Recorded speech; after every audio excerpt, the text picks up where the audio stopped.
안녕하세요. 건강오름 김군입니다. 신장은 양쪽 모두 합쳐 300g 정도의 작은 장기로 체내 노폐물 배출과 항상성을 유지하는 기관입니다. 신장에 이상이 생기면 노폐물이 쌓여 혈압이 올라가고 단백질 배출이 늘어나 고혈압과 당뇨병 등의 질병도 발생하는데요. 건강보험 심사평가원의 자료에 따르면 국내 만성 신장질환 환자 수는 25만 명으로 4년 새 46% 급증하였다고 밝혔습니다. 신장은 질환이 심각해질 때까지 약 90%의 사람들이 알아채지 못하기 때문에 무엇보다 예방이 더욱 중요합니다. 오늘은 많은 신장질환 환자들이 반복하고 있던 신장에 좋지 않은 생활 습관들에 대해 알아보겠습니다.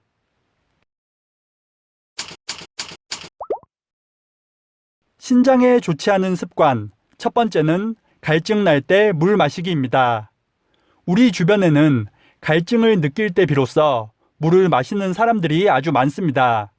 하지만 우리가 갈증을 느낀다는 것은 이미 신체 세포가 탈수 상태이며 중추신경에서 구조 신호를 보낸 것인데요.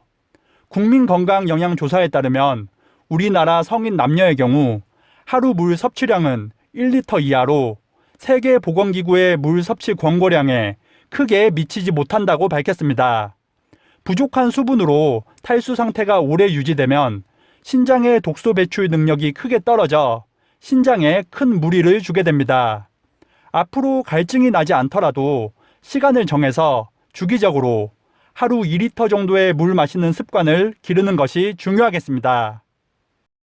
두 번째는 잦은 약 섭취입니다. 우리 주변에는 조금만 아파도 약을 찾는 사람들이 많습니다. 감기약이나 진통제의 경우에는 처방전이 없어도 약국이나 편의점에서 쉽게 구할 수 있는데요.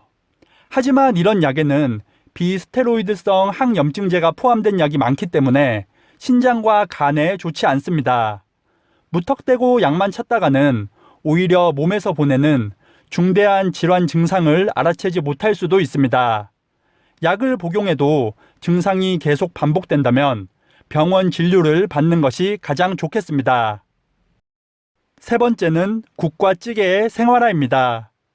대부분의 국과 찌개에는 나트륨 함량이 높아 신장 건강에는 이롭지 않습니다. 보건복지부 자료에 따르면 우리나라 사람의 1일 나트륨 섭취량은 세계보건기구 권고량보다 훨씬 높으며 세계 최고 수준이라 밝혔는데요. 과도한 나트륨의 섭취는 신장에서 수산을 과다 배출하게 만들고 서로 뭉쳐지면서 결석의 원인이 되기도 합니다. 특히 시중에서 판매되는 찌개류나 소스에는 하루 나트륨 섭취량을 웃도는 경우가 많습니다. 국과 찌개를 매 끼니 때마다 드시는 것은 피하고 조금 싱겁게 드시는 것이 좋겠습니다. 네 번째는 커피 자주 마시기입니다. 커피를 좋아하는 사람은 커피를 물처럼 마시는 경우도 있습니다. 하루 한두 잔의 커피는 혈관 건강과 혈당 조절 등 건강사항 이점이 많은데요. 하지만 커피는 카페인을 함유하고 있어 다량으로 섭취할 경우 신장에 스트레스를 주어 소변에서 칼슘 수치가 증가할 수 있습니다. 이런 작용은 반복될 경우 신장 결석이나 신장염 등 각종 신장 질환의 원인이 될 수 있습니다. 커피보다는 따뜻한 물을 마시는 것이 가장 좋으며 하루 2잔 이상의 커피는 피하는 것이 좋겠습니다. 다섯 번째는 육류 위주의 식단입니다. 육류는 우리 몸에 단백질을 공급해 주지만 신장에는 좋지 않은 영향을 줄 수 있습니다. 특히 신장 기능이 저하된 상태에서 육류의 과도한 섭취는 신장에 더 큰 무리를 주는데요.